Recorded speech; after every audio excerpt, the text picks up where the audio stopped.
quite a lot during the course about the stages of change that were identified first of all by James Prochaska and Carlo Di Clemente. And you remember they worked with smokers and helping smokers to make um, uh, behavioral changes and to maintain those changes, those health changes. Okay, so here we've got the 5 stages, and I've already explained um, what happens at each of those stages for the individual. Okay, and here's the definition here. So ideally, what we want to do in motivational interviewing, in helping the individual to make changes, is we would act appropriately. If we look at this third column here, application, and what we need to do is to recognize which stage the individual is at. Okay, which one of those 5 stages the individual is at, and then we would use the appropriate application. So for example, where the individual is at the pre-contemplation stage and they're not considering any possibility of change, perhaps they don't feel that there's a problem at the moment, part of our goal in working with them would be to raise awareness of a problem. And again, this is not pointing the finger and directing people and saying, okay, you've got a problem with X, Y, and Z. Okay, what our task here is to just raise awareness in a very compassionate, constructive way, perhaps by using those open-ended questions that we discussed earlier.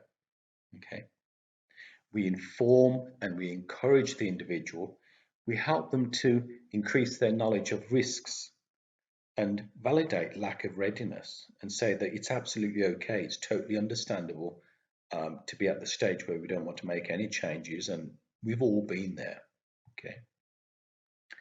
When we feel that the individual has moved on from that to the contemplation stage, where they're perhaps beginning to think about change in the near future, part of our job there in working with them is to help build motivation and confidence, to encourage them at the stage that they're at, to explore any ambivalence. Do you remember we talked about ambivalence, where there's perhaps two ideas around the same issue that are contradictory to each other?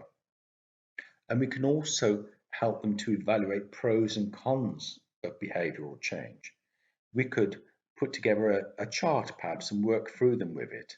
On the left hand side, we'll have a column called the pros of change, and on the right hand side, the cons of change. And we'd help the individual to make suggestions and we'd explore those pros and cons. Ideally, hopefully, the person at some point moves on to preparation, where they're making plans to change. They're beginning to set goals for change. Okay. Our task here is to help them to set goals, help them to negotiate a plan, help them to draw a diagram and write down aspects of that plan, to help them facilitate decision making, to help them look at a course of action that's appropriate for them. And again, we're doing this all of the time in a very positive, helpful, constructive way. We're not pushing them or pulling them at all. Remember, we're dancing with them. We're working with them rather than wrestling with them. Okay. When the individual moves on to the action stage, so this is where they're starting to implement action steps. Part of our goal here is to help them to implement the plan, to support their self-awareness, their self-efficacy, to encourage them in their confident way of doing things, to assist them in taking steps towards those changes. Remember, positive feedback is always very constructive for individuals. And finally, maintenance stage. This is where they hopefully maintain those new behaviors that they have identified and implemented, and they're keeping them going. Part of our job is constant encouragement, positive feedback, help them to maintain those changes, the new status quo, and also help them to identify strategies to prevent relapse.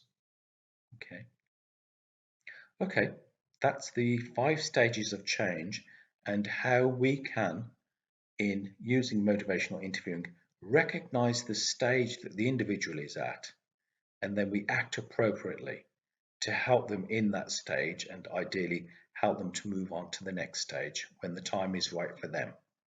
Okay, thank you very much. Bye bye.